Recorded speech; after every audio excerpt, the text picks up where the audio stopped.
La historia de la dinastía Rothschild, estamos hoy en la séptima parte, vamos a ubicar los años que transcurrieron entre 1921 y 1945. Esta serie de conferencias está basada en un libro que se llama La historia de la casa Rothschild de Andrew Hitchcock.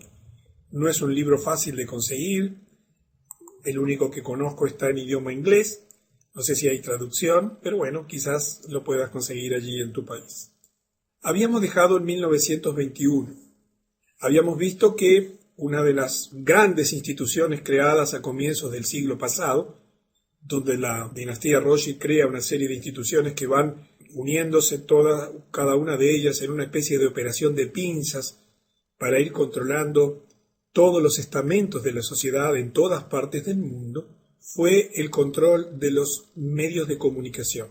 Y vimos que todas las grandes revistas que circulan por el mundo, todas las grandes cadenas de noticias, todas las grandes agencias noticiosas, todas las grandes radios, todas las grandes productoras cinematográficas, todas son propiedad de los Illuminati a través de sus distintas familias y grupos de poder, y que dentro de ese conjunto de personas que integran esa cofradía de gobernantes, se le encargó a John D. Rockefeller la tarea de controlar los multimedia. Entonces, cuando tú miras esas revistas que aparentemente unas se oponen a otras, en realidad son todas perlas del mismo collar, y todo lo que en tu país hoy es historia oficial, todo lo que tú ves en la CNN, todo lo que tú ves en los diarios de primera línea, todo lo que escuchas en los informativos que tiene que ver con las noticias internacionales y muchas de las cosas que ocurren en tu país, está absoluta y totalmente digitado porque no tiene ninguna posibilidad. En México, en Perú, en Colombia, en Argentina, aquí tenemos gente de todo el mundo hispano, vemos lo mismo que vemos en Montevideo. Nos pasan las mismas noticias, los mismos enfoques, con los mismos intereses, porque así es la media, el multimedia hoy en día. En estos días, por ejemplo, tenemos el tema Wikileaks, ¿verdad? Y tú lo estás viendo a diario.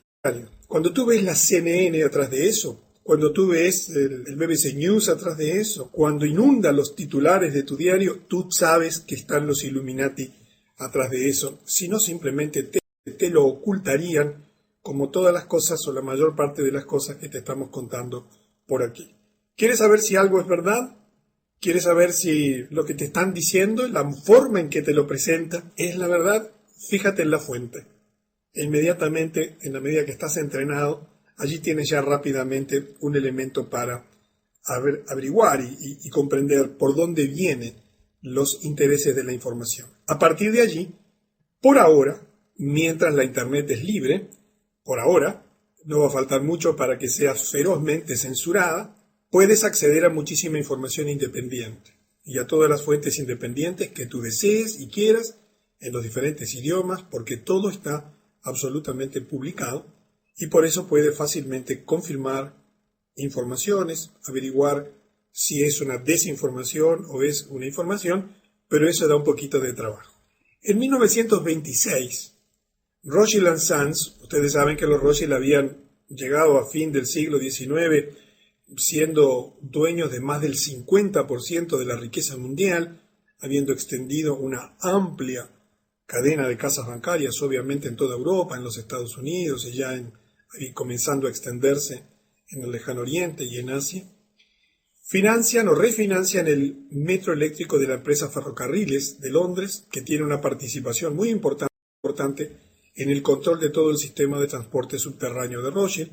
Maurice de Rothschild tiene un hijo, Edmond de Rothschild, que va a pasar a ser un personaje muy importante en la historia moderna. Y en 1929 los Rothschild colapsan la economía de los Estados Unidos, producen la Gran Depresión, con algo muy sencillo que tú lo vas a ver reproducirse, pero de un modo diferente seguramente en el año 2011, la contracción de la oferta monetaria. Es decir, ellos eran los que proveen de la oferta monetaria. Imagínate que en este momento la banca internacional, los verdaderos dueños de todo el sistema de dinero que existe, ahí vas a ver algunas empresas, algunos operadores de esto, decidan cortar el flujo de dinero, inmediatamente hoy el mundo entero colapsaría. Y ya no sería un problema local, porque hoy todo lo que tú ves que está funcionando depende de que la maquinita de imprimir dinero de la Reserva Federal lo esté haciendo a grandes velocidades en este momento, porque si no en tu país inmediatamente te quedarías sin crédito, te quedarías sin dinero y rápidamente la vida de tu país colapsaría. Simplemente hoy he leído un extensísimo informe sobre el tema de cómo va a llegar a nosotros la crisis brutal financiera que va a venir el año que viene, que es totalmente global en sus proporciones. Así que hoy no, por falta de tiempo, por la necesidad de elegir los puntos que vamos a ver en el día de hoy, no nos vamos a dedicar a analizar todo este tema de la Gran Depresión y todo lo que hicieron los Rothschild para generar esa Gran Depresión en los Estados Unidos, porque eso solo daría para más de una conferencia. Pero es uno de los hechos importantes de la historia del siglo pasado. Fue una prueba de lo que pueden hacer en una economía tan importante, la primera economía del mundo, como era Estados Unidos en aquel momento. Vamos a llegar hoy, aquí en 1930, a uno de los centros de poder del mundo, oculto bajo las sombras del poder, absolutamente desconocido para ti. Yo estoy seguro que en estas 167 personas que hay en este momento en la reunión, no sé si alguno de ustedes alguna vez oyó hablar de lo que te vamos a contar ahora, el Banco Central de todos los bancos centrales del mundo. En 1930 se funda el primer banco mundial Rothschild, el Bank for International Settlements, BIS, Banco de Pagos Internacionales, BPI. ¿Alguna vez habías oído hablar de BIS? Aquí deben haber algunas personas que han estudiado economía o que le interesan la administración y las finanzas. ¿Alguna vez lo ves publicado en el diario de tu ciudad? ¿En el noticiero de la televisión allí o de las informaciones de prensa? ¿Has escuchado hablar acerca del Banco de Pagos Internacionales, el Bank for International Settlements, el BIS? Se estableció en Basilea, Suiza.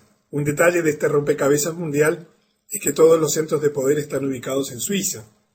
En el futuro nos vamos a enterar por qué. El mismo lugar donde 33 años antes se llevó a cabo el primer Congreso Sionista Mundial.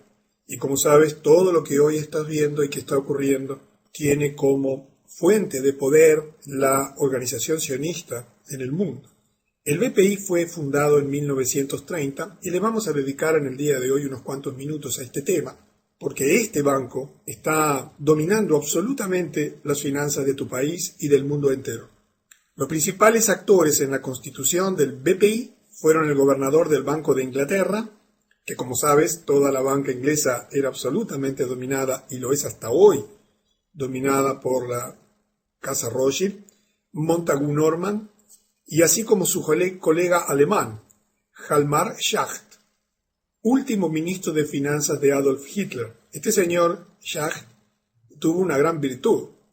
Fue de los pocos que en el tribunal de Nuremberg no terminó sentenciado. Tiene una historia post la guerra muy interesante de poder, porque pertenecía a la gran élite bancaria del mundo, siendo nada menos que el fundador del BPI.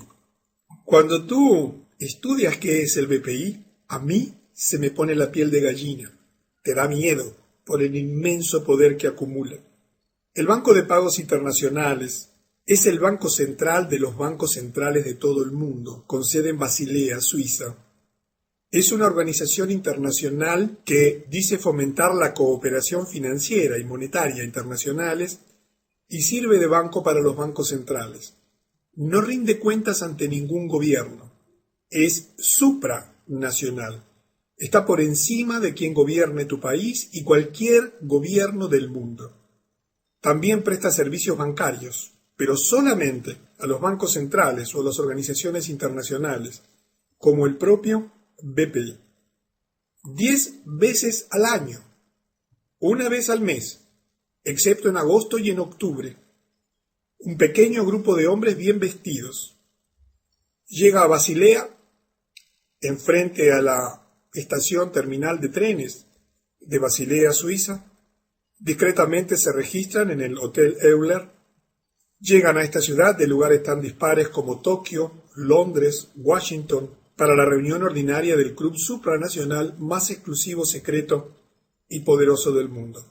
Por supuesto que no te vas a enterar de la reunión que está teniendo lugar en este mes de diciembre, ni lo vas a ver en ninguna revista, en ninguna parte del mundo, simplemente porque esto opera tras las sombras. Los miembros de este club se limitan a un puñado de hombres poderosos que determinan diariamente el tipo de interés, la disponibilidad del crédito y la oferta monetaria de los bancos en sus propios países. ¿Sobra el dinero en tu banco central allí en tu país? Esto fue decidido por el BPI y es decidido diariamente. Diariamente cortan y te dan dinero, diariamente cortan y te dan crédito, diariamente te fijan los intereses del dinero, diariamente controlan la masa monetaria del mundo, aunque esto te parezca absolutamente disparatado e imposible, así funciona en la realidad. ¿Quiénes integran este pequeño grupo de selectos hombres que controlan nada más ni nada menos que a los bancos centrales de todo el mundo? Los gobernadores de la Reserva Federal de Estados Unidos, el Banco de Inglaterra, el Banco de Japón, el Banco Nacional Suizo, el Bundesbank alemán, entre otros. Dispone, esta información no le pude precisar para qué año, de 40.000 millones de dólares en efectivo, en títulos públicos, oro, los beneficios que obtiene solo por el alquiler de su tesoro de oro, que es solo superada por el Fort Knox en valor, son más que suficientes para pagar los gastos de toda la organización. Y el propósito descarado de las reuniones mensuales de esta élite es coordinar y, si es posible, controlar todas las actividades monetarias en el mundo industrializado. Si tú eres suscriptor de elladoscurodeldinero.com, cuando te registras, adquieres el derecho a descargar un libro que se llama El Grupo Bilderberg. En ese libro tienes muchísima información. Dentro de la información que vas a recibir en el ebook, vas a tener sitios web donde vas a poder asombrarte de toda la información y documentación que existe respecto de las cosas que han hecho en el pasado y de los que están haciendo y de lo que tienen planificado hacer. En estos días una persona me escribía molesto porque yo decía que declaraba cosas que iban a ocurrir en el 2012 o de aquí al 2012. Yo prácticamente no declaro nada de lo que va a ocurrir, salvo algunas cosas muy puntuales, algunas te comenté hoy, pero porque eso es responsabilidad de cada uno de nosotros. Cada uno de nosotros tiene que entender que está viviendo un tiempo especial y tiene que entender que hay que tomar acciones y decisiones hoy para que las cosas que ya están ocurriendo y que ya están afectando tu vida, cuando se desencadenen y precipiten, te encuentren en la mejor forma posible. Y vamos a dedicar la última de serie de estas conferencias a hablarte sobre algunas cosas básicas que podrías hacer desde el punto de vista material y también desde el punto de vista espiritual para enfrentar este sistema que cada vez es más opresivo, que cada vez se va tornando más como un sistema de pinzas, como te decía al principio, que va controlando todos los aspectos de la sociedad. El BIS, este Banco de International Settlements, es uno de los brazos más oscuros de la arquitectura financiera internacional elaborada en Bretton Woods. En la próxima conferencia vamos a hablar más en detalle sobre Bretton Woods. Pero allí, en esa reunión de Bretton Woods, en Estados Unidos, es donde se organizó todo el sistema monetario, todo el sistema financiero actual. Es allí donde se abandonó el patrón oro. Es a través de ese acuerdo que hoy el mundo está lleno de dólares que son solo papeles pintados y que no tienen absolutamente ningún valor. Y está estrechamente vinculado al Grupo Bilderberg. Es controlado, como te decía, por una élite interna que representa a todos los más importantes bancos centrales del mundo. Observa que John Maynard Keynes, que fue quizás el economista más influyente de todos los tiempos, quería cerrar este banco, porque él sabía, como lo sabe cualquier persona informada, que fue utilizado para lavar dinero de los nazis en la Segunda Guerra Mundial. Tú tienes que comprender que los nazis, para haber podido financiar su guerra, necesitaron dinero. Siempre te aclaro que cuando en un lugar hay guerra, ese gobierno se endeuda, tiene que tomar créditos, porque el flujo del dinero normal que viene a sus arcas, vía impuestos al presupuesto del balance anual que ha elaborado para este año no puede ser utilizado para financiar los viajes de los soldados, el petróleo, las municiones, el armamento. Por lo tanto, automáticamente piden dinero prestado. Y allí, por supuesto, aparecen siempre todos estos grupos bancarios para dar dinero, porque dan el dinero a cambio de que la devolución sea garantida con los impuestos de la gente. Por eso, en tu país, si ha participado de guerras, ha terminado endeudado y teniendo que pagar fuertes reparaciones de guerra, tanto como ganador como perdedor. A comienzos del año 2006, ahora hace unos poquitos años, el BIS, para que tengas una idea que nos está afectando hoy modernamente, ya en ese momento publicó un documento en el que pedía el fin de las monedas nacionales, a favor de un modelo global de moneda única. Cuando en poco tiempo tú veas una moneda única, sabes que eso fue creado ya hace muchos años, que ya fue diseñado financieramente y que es un proceso absolutamente inevitable. En un informe publicado allí en un pedacito del Telegraph de Londres sobre las tasas de inflación del Reino Unido, se expresa que este BPI ha sugerido abandonar las muchas monedas nacionales a favor de un pequeño número de bloques monetarios formales basados en el dólar, el euro, el yen y el renminbi. No sé si sabes lo que es el renminbi, es la moneda oficial china, ¿verdad? Que tiene una unidad de medida en el yuan, pero en realidad la moneda de ellos es esta que te he comentado allí. Y ya de esto se está hablando hoy en día, está inundando todos los portales que van preparando la nueva situación.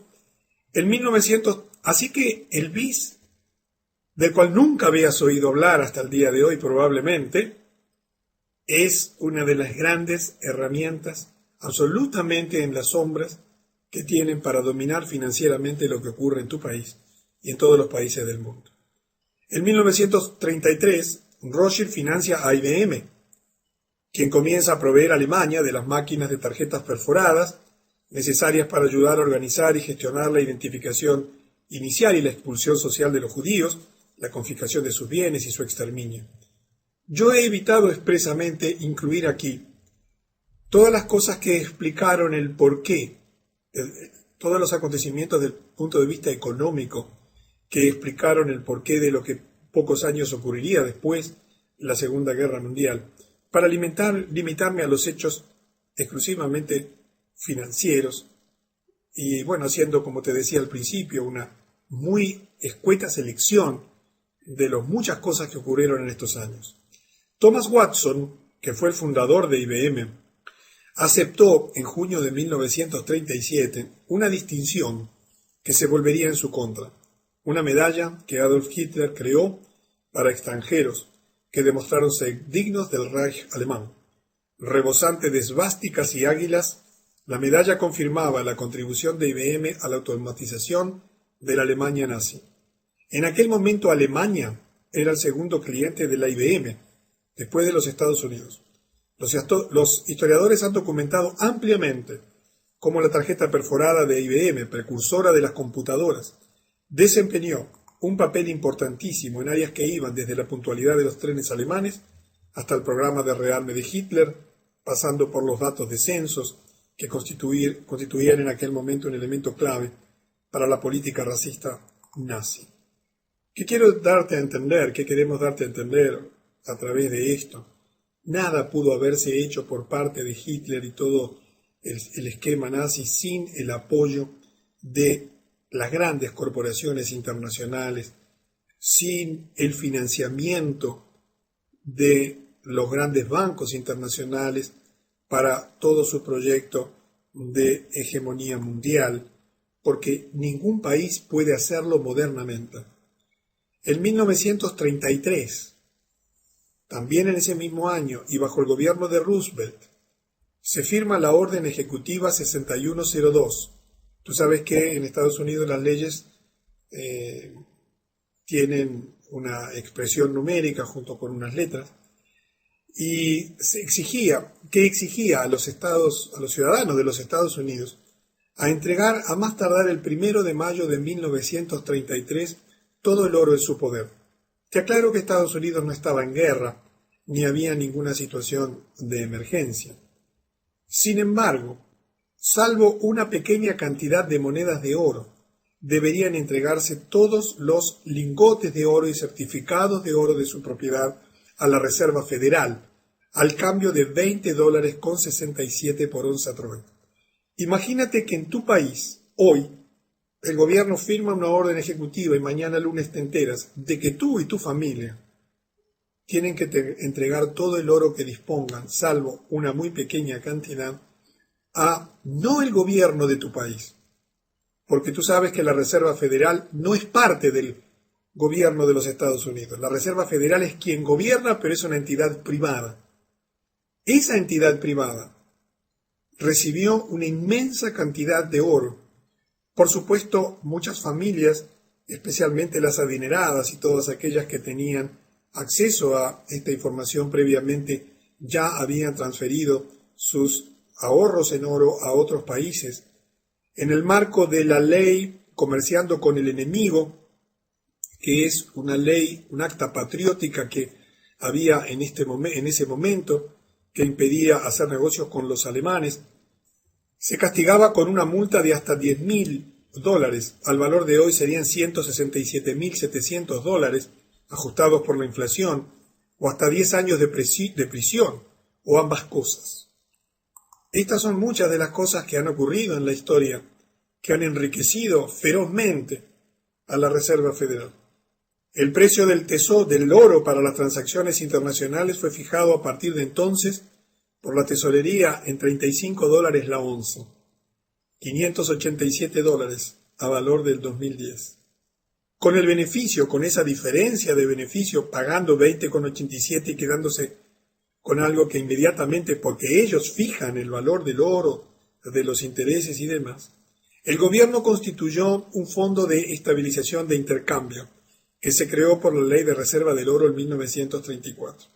Acá tienes el sello del Departamento del Tesoro de los Estados Unidos, fundado en 1789, que por supuesto que como buen escudo de una institución perteneciente a los Illuminatis tiene 13 estrellas, tiene una balanza y tiene una llave, que son por supuesto símbolos masónicos de adoración satánica, que obviamente flamean en todas las grandes, en los logos de todas las grandes instituciones, como hemos venido viendo en estas conferencias. Y así avanza la historia. 1933 fue un año de muchos acontecimientos importantes. El 16 de noviembre de ese año 1933, el presidente Roosevelt reconoce el régimen sionista de Stalin en Rusia, y ya hemos visto cómo todo ese régimen que hizo caer a la Rusia zarista y que instaló un régimen dictatorial comunista fue organizado por los sionistas.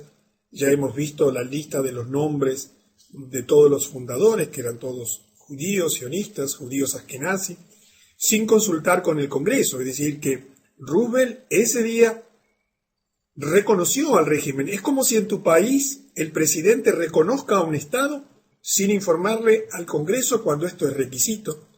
Y ello provocó que casi 8.000 ucranianos marchasen en aquel momento en protesta en Nueva York.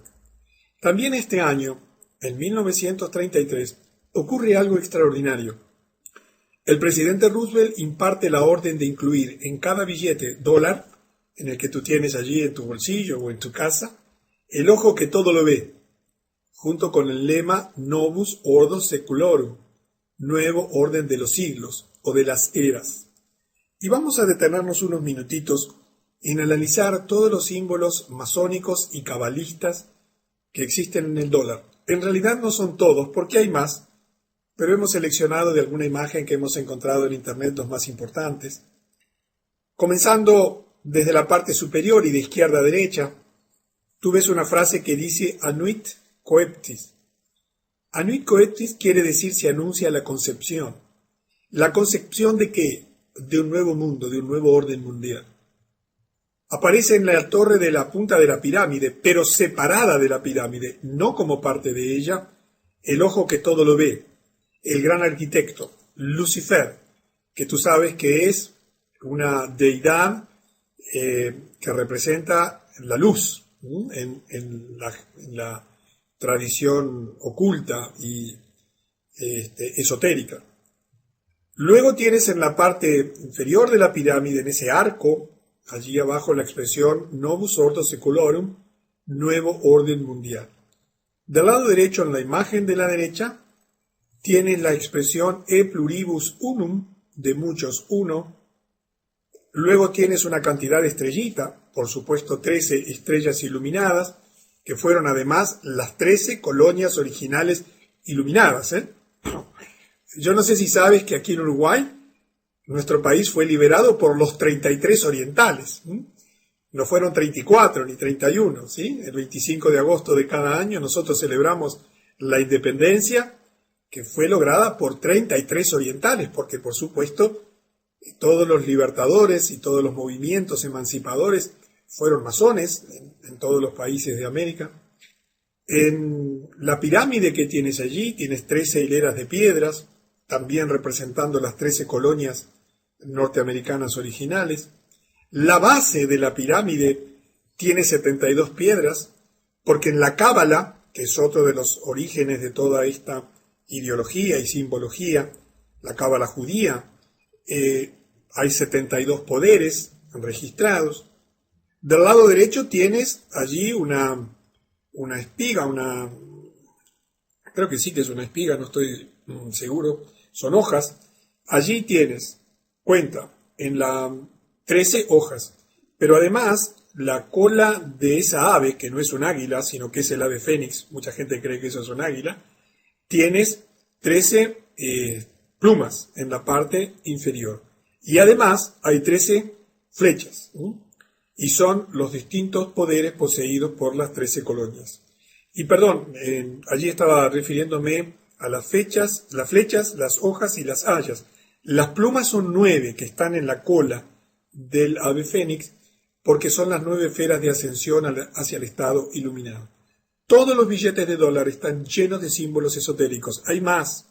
Si tú lo miras con una lupa vas a encontrar un búho y muchos otros símbolos esotéricos y masónicos, porque el nuevo orden internacional, donde el dinero es el gran instrumento de dominación mundial, la oferta monetaria, la deuda, sabemos que por definición el dinero es deuda, es un gran símbolo de poder. Y por lo tanto, los Illuminati, la dinastía Rothschild, todas las organizaciones que están detrás de este proyecto, han elegido el dólar como el lugar donde millones de personas, todo el mundo, porque es la moneda mundial, es la moneda con que tu país compra las cosas que se importa, es la moneda en que tu país paga las cosas que importa y cobra las cosas que exporta, es la moneda en que se endeuda, es la moneda del mundo.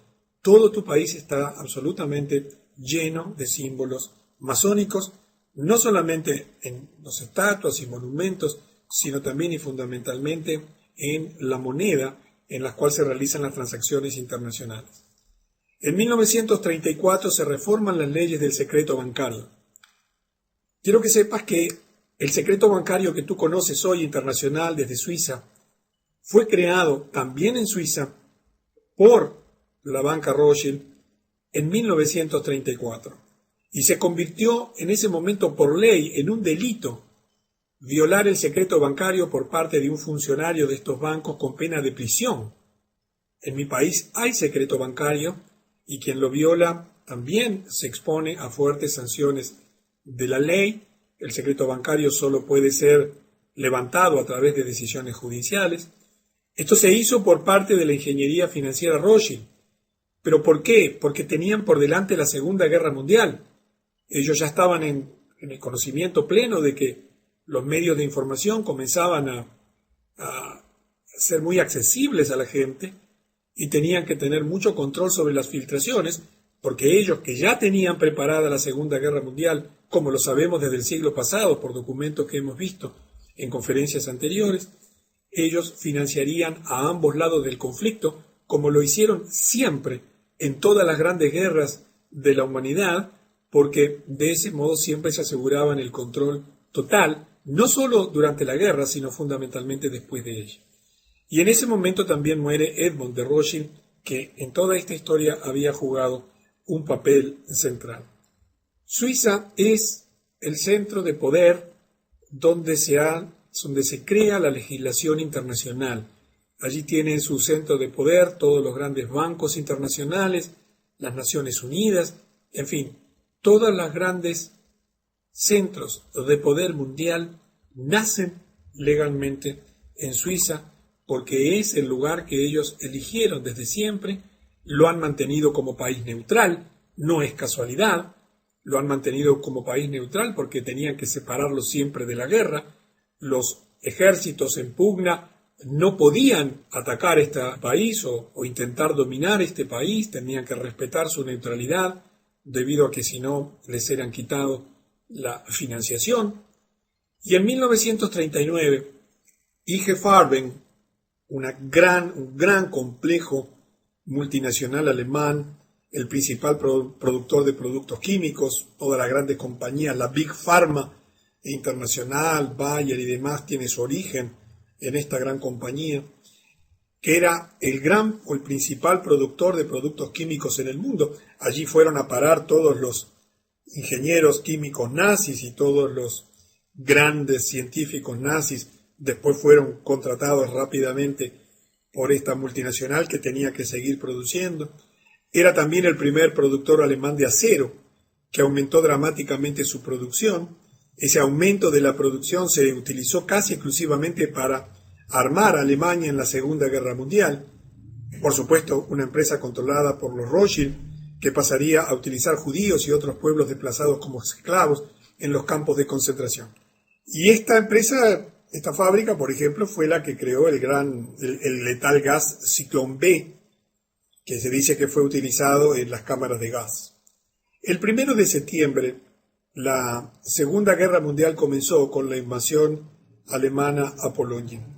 No es de interés para este ciclo definir las causas de la guerra, sobre eso hay muchísima discusión, historiadores, sino simplemente tratar de hilar una cantidad de acontecimientos y centrarnos fundamentalmente en el uso de las finanzas como medio de gobernación mundial. Acá quiero aportarte un dato histórico muy interesante. Yo te decía en la invitación para la conferencia, si sabes quién se sospecha que fue el abuelo de Hitler, un abuelo desconocido. Y te voy a contar una historia absolutamente documentada. En 1940, un señor Keller, en su libro Dentro de la Gestapo, indica lo siguiente de María Anna, tiene un apellido allí alemán, disculpen mi pronunciación, Schick-Gruber, la abuela de Adolf Hitler. Esta era una joven llegada a Viena que se convirtió en empleada doméstica de los Rothschild, de la mansión Rothschild, para servir en su mansión. Los historiadores dicen que el abuelo desconocido de Hitler debe probablemente buscarse en esa magnífica casa. Esto es respaldado por más historiadores aquí, por ejemplo Walter Langer en su libro La mente de Hitler. Dice que el padre de Adolf, que se llamaba Alois Hitler, era el hijo ilegítimo de María Anna y que ella vivía en Viena y que al tiempo de la concepción trabajaba como sirvienta en la casa del barón Rothschild. Tan pronto como la familia descubrió su embarazo, fue enviada de vuelta a su casa donde el padre de Hitler nació. Ahora, hay mucha especulación respecto de quién fue el abuelo. Y como muchos historiadores opinan, y esto es un hecho controversial, no confirmado, quizás habría sido el mismísimo barón Rothschild, pero esto de ninguna manera es un hecho objetivo y plenamente documentado. En un análisis superficial puede parecer poco probable que Hitler fuese un Rothschild, pero, de nuevo, cuando se descubren los beneficios que los Rothschild obtuvieron de esta guerra, las conexiones financieras y políticas, es posible imaginar perfectamente una conexión Rothschild y que no parezca tan descabellado como podría parecer en un primer momento, nada menos que con toda la maquinaria nazi de la Segunda Guerra Mundial. Pero viene bien la anécdota para ponerle un poquito de distensión a todo este tema tan oscuro, tan complejo que nos plantea la situación financiera que se fue tramando y elaborando a lo largo de los siglos y que hoy está oprimiendo tu país y la mayor parte de las familias que viven allí, así como sucede también en mi país. En 1941, Estados Unidos entra en guerra. El presidente Roosevelt lleva a Estados Unidos a la Segunda Guerra Mundial. También aquí hay muchos estudios y muchas ideas sobre las verdaderas causas. Aquí vamos a darte una de las causas que tienen que ver con la situación financiera mundial. Y dice que el presidente Roosevelt llevó a la guerra a Estados Unidos en la Segunda Guerra por negarse a venderle a Japón toda la chatarra de acero más petróleo que Japón necesitaba. Recordemos que Japón estaba en guerra con China y que sin la chatarra de acero y sin el petróleo de los Estados Unidos no podía continuar la guerra porque dependía como proveedor principal de los Estados Unidos, y por lo tanto Roosevelt podía pensar que esta acción podría provocar a los japoneses para vengarse o tomar represalias contra los Estados Unidos. Y bueno, cosa que aparentemente después ocurrió, digo aparentemente en el sentido de como causa posible del ataque de los japoneses a Pearl Harbor, porque también sobre este tema hay muchísima información y desinformación respecto de quién verdaderamente financió y generó el ataque a la flota de los Estados Unidos en Pearl Harbor, por qué estaba allí toda concentrada ese día. En fin, hay mucha historia y mucha madeja para desenredar sobre este tema que fue principal en la historia moderna, porque generó nada menos que la integración de los Estados Unidos a la Segunda Guerra Mundial y un cambio o un giro en los acontecimientos. En 1942, Prescott Bush, padre de los futuros presidentes de Estados Unidos, George W. Bush, le fue incautada su compañía en el marco de esa ley que yo te decía, denominada Comerciando con el Enemigo, que prohibía el financiar o negociar con empresas alemanas. Él estaba financiando a Hitler desde América, mientras que los soldados americanos estaban siendo asesinados por los soldados alemanes. Por otra parte también, en ese entonces los judíos eran masacrados por los mismos soldados alemanes, y sin embargo es interesante puntualizar que la ADL, ¿recuerdas la ADL? La Liga de Antidifamación es una de las organizaciones de control mundial más importantes que existen, nunca criticó a los Bush por ellos. Te voy a poner aquí un enlace de estos días. Yo no sé si sabes que Argentina, Brasil y Uruguay tenemos el privilegio, entre comillas, de Latinoamérica ser los 3 primeros países que hemos reconocido oficialmente a Palestina como un Estado independiente. Por supuesto que eso va a tener consecuencias para nosotros, y por supuesto que ese tipo de cosas no se hacen sin la solicitud y la aprobación de los centros de poder, ¿verdad? A mí me ha sorprendido muchísimo lo que ha hecho Uruguay, lo que hizo Argentina y el proceso que ha comenzado Brasil, pero te voy a poner allí un enlace, después lo puedes leer y escuchar. Inmediatamente la Liga Antidifamación ha salido a decir que esto, entre otras cosas, va a tener consecuencias en el ámbito bilateral. Así que veremos qué consecuencias tiene para Uruguay, Argentina y Brasil esta acción en medio de un conflicto que sabemos que es el conflicto central por el puja de poder, Jerusalén y el reparto de las tierras allí. Bueno, que hayamos tomado partido oficialmente por reconocer un Estado que Israel niega hasta el hartazgo, como es el Estado palestino. Pero te comento esto para que veas cómo la ADL inmediatamente reacciona en tu país, en el mío y en todas partes del mundo, pero principalmente en los Estados Unidos. Apenas hay algún atisbo de acciones o comentarios o conductas en contra, aunque sean la menor de las críticas, a las organizaciones sionistas, y eso hace que sorprenda que no hayan criticado a Bush por su inconducta. En 1944, en Bretton Woods, New Hampshire, se crean 2 nuevos bancos. Y aquí llegamos a 2 instrumentos de poder absolutamente extraordinarios desde el punto de vista financiero en nuestro tiempo. Bajo la influencia Rothschild se crea el Fondo Monetario Internacional y el Banco Mundial. Yo te voy a leer aquí los objetivos del Fondo Monetario Internacional declarados hace 66 años, para que tú veas cómo es posible que 2 bancos creados nada menos que por los dominadores de toda la riqueza mundial o de gran parte de ella, con el acuerdo y el beneplácito de la casi totalidad de los países del mundo, con todos los recursos financieros, políticos y de información que tú te puedas imaginar, hayan fracasado tan estrepitosamente en sus objetivos fundacionales. No solamente fracasar, sino lograr exactamente lo contrario pocas décadas después. Eran los objetivos fundacionales del Fondo Monetario Internacional. Allí tienes del lado derecho su logo y por supuesto puedes acceder a la página web fácilmente.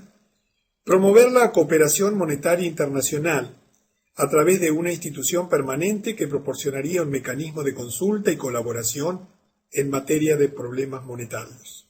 Facilitar la expansión y el crecimiento equilibrado del comercio internacional y contribuir con ello a promover y mantener altos niveles de ocupación e ingresos reales y a desarrollar los recursos productivos de todos los países asociados como objetivos primordiales de política económica.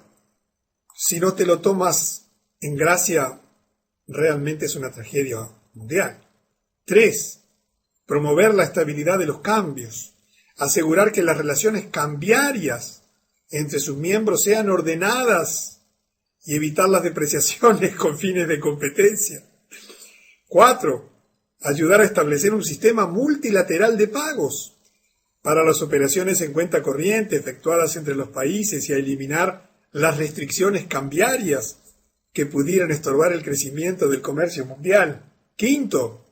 Infundir confianza en los países miembros al poner a su disposición los recursos del fondo en condiciones que los protegieran, dándoles así la oportunidad de corregir los desajustes de sus balanzas de pago sin recurrir a medidas que pudieran destruir la prosperidad nacional e internacional.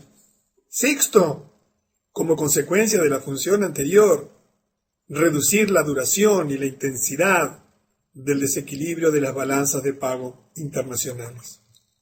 Realmente solo el diablo y sus adoradores pudieron ser tan maquiavélicos y tan malos, haber creado un organismo internacional declarando públicamente estos objetivos, con todos los recursos disponibles para haber logrado pocos años después exactamente lo contrario.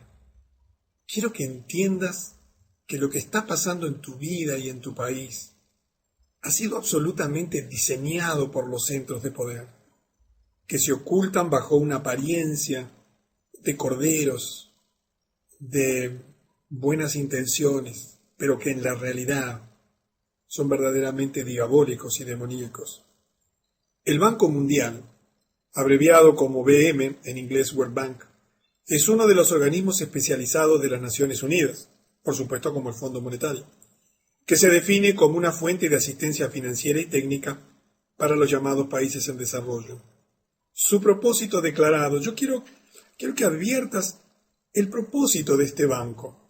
Fue creado con un inmenso poder, con recursos absolutamente ilimitados, con esta finalidad que te voy a mencionar ahora. Su propósito declarado en su carta fundacional era reducir la pobreza mediante préstamos de bajo interés, con créditos sin intereses a nivel bancario y apoyos económicos a las naciones en desarrollo. Está integrado en la actualidad por 186 países miembros. Fue creado en el 44 y por supuesto, y tiene su sede este banco en la ciudad de Washington, Estados Unidos. Tú observa lo que ha pasado en el mundo. Un banco creado con este poder para reducir la pobreza solo ha logrado aumentar la pobreza y endeudar a todas las naciones que han tomado sus préstamos. Esto es para que veas cómo opera la élite mundial y cómo por detrás de todas sus declaraciones hay intereses ocultos. Y llegamos al final de estos años que estamos desarrollando en la séptima parte. En 1945, luego del fin de la Segunda Guerra Mundial, se informó que las plantas Farben, ¿sabías esto? Mira que Alemania fue bombardeada, ¿verdad?